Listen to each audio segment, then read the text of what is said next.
Welcome to the Faith and Business Podcast. I am your host, Elle Edwards, here with Bible-friendly brain gymnastics and mentoring to help you embrace your inner weirdo so that you can be happy every single day without first needing to make a bunch of changes.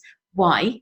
So that we can empower the world with Jesus' love. I want to reclaim what it means to be Christian, but I cannot do it on my own. I want you to help me. And that starts by helping you be happy. That's the whole point of this. I've got these tools and tips. I'm going to help you be happy because then you'll be so full to the top with happiness and joy in God's love that you can't help but impact the world around you. That's the goal. And it starts, like I say, with the podcast. One of the ways that I'm sort of sharing some of this stuff. Now then, all this week, if you've been listening along, we started on Monday by talking about those times when things feel difficult. So this week, we're focusing on tools and tips to help you develop and build your bounce back when things feel difficult. And yesterday, I reminded you about the power of conversation. I reminded you that you don't have to do this on your own. Today, I'm here to remind you to look after your physical well-being as well as your mental health. Now, I'm a big mental health advocate. I love encouraging you to have those conversations about those times when things feel difficult. But I also believe that your physical well-being and your mental well-being, it's all connected. And so I'm taking us back to 1 Kings 19 for this one, because it's a beautiful, beautiful example. I've actually done a whole preach in church about this, about Elijah, this what I call the suicidal prophet. Because if you remember, we talked about this on Monday. He'd had a really, really good time, and then he really, really, really crashed and burned. And he said to God, I've had enough, take my life, I'm no better than my ancestors. That's 1 Kings 19. I'm reading from verse 5, though. He lay down under the bush and fell asleep. All at once, so straight away, he'd just fallen asleep. And if I was Elijah, I'd be like, oh God, I just fell asleep and now you're waking me up again. All at once, an angel touched him and said, get up and eat. He looked around and there by his head was some bread baked over hot coals and a jar of water. He ate and drank and then lay down again. Now it's interesting to me that God had plans for Elijah. This was not the end of his life. We're not going to read this today. I'm sure actually we did a podcast episode on this before, and I shall have to find it and I shall link to it in the show notes. But it's interesting to me that although God had plans for Elijah, he met Elijah exactly where he was. He knew what Elijah needed in that moment. He needed some sleep. He needed some food. And actually, he knew that he needed food before he had sleep. So because Elijah had enough, he fell asleep. He woke him up and said, eat. So he had some food, he had some drink, and then he lay down, he went back to sleep. The angel of the Lord, this is verse 7 of 1 Kings 19, the angel of the Lord came back a second time and touched him and said, get up and eat, for the journey is too much for you. So he got up and ate and drank. Strengthened by that food, he travelled for 40 days and 40 nights until he reached Horeb, the mountain of God. There he went into a cave and spent the night. Now, we're not going to read the rest of it now, but it goes on then he has this conversation with God, and God reminds him, well, actually, Elijah, you're not actually on your own. There's these people and those people, and come on, you can do this.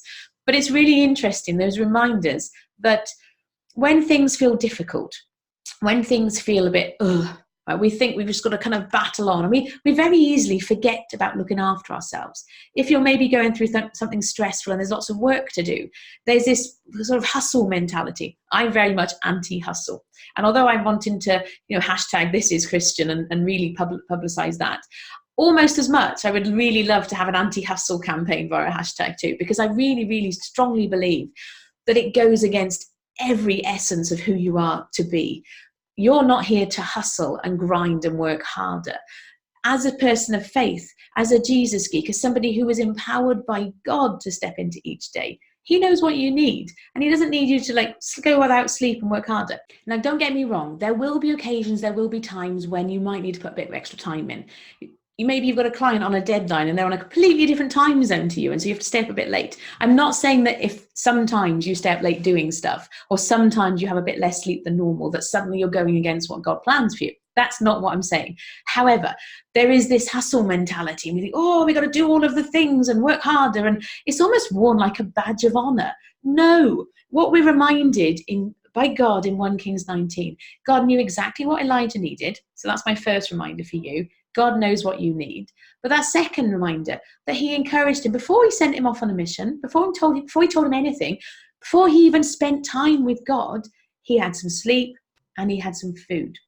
And so if you're having a week where things are feeling a bit, if you're having a great week, store this up for when things are feeling difficult. Because whether you're having a wonderful week or whether you're having a difficult week, I can guarantee you this too shall pass. You will need this information at some point. But that reminder that as much as, yesterday we talked about the power of conversation. You don't have to do it on your own. And I'm going to go on later in the week to give you some brain gymnastics tools. You also need to look after your physical health as well. And that includes getting enough sleep, eating properly. Now, I'm not going to start advocating any diet over another. Some of you already know I'm a vegan and I don't drink alcohol, but I'm great at parties. I just don't eat much. unless it's a party that's organized by my mother, because she does a really great range of vegan stuff. I'm just saying. But no, I'm not here to tell you what to eat or how much to eat, but you know for yourself that you feel better when your tummy isn't rumbling. And if you can hear, I don't know how well my microphone is going to pick stuff up. My tummy is actually rumbling, but fear not, I am actually going to go out for lunch after recording this last couple of episodes. So if you do hear that, don't worry, I'm not allowed to better to sort of pass out with hunger. I actually had a WhatsApp message from my husband asking me if I had any calls this afternoon. I said, no, are you taking me out for lunch? I might do it. But it's those things, they can bring joy, eating. I love eating. Perhaps I shouldn't use the word love, because that word love is a funny kind of word. We talk about how we love God and we love our families and our friends, and then we talk about we love food. It's not the same kind of love. But actually, getting together and eating can be for pleasure, and it all comes back to community, of course. But I go off on a tangent. My real reminder for you this episode is this reminder that you really do need to be looking after your physical health as well as your mental health. So if you're feeling a bit sort of, that doesn't mean I'm giving you a permission slip to go and eat oodles and oodles of coffee and cake. But have some coffee and cake. Why not?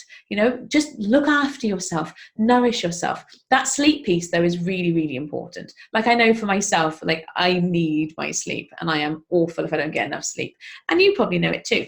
And we hear stories of people who, they don't need much sleep. Okay, you are an individual. You will know how much sleep you need. Play with it if you're not sure, but just remember that you don't have to be pushing. And that's true all the time, but that's especially true at those times when things feel difficult. Now, I'll be back tomorrow. I've got the last 2 episodes in this mini series, some brain tools and some tricks and things for you. But really today, just take that reminder, get some sleep, get some rest. Jesus napped. I've shared a thing on my Instagram story a little while ago. Jesus napped. There's Bible verses for that. So if he napped, you can nap too. On that note, thank you for being here as ever. I look forward to catching up with you tomorrow. Take care. Bye-bye.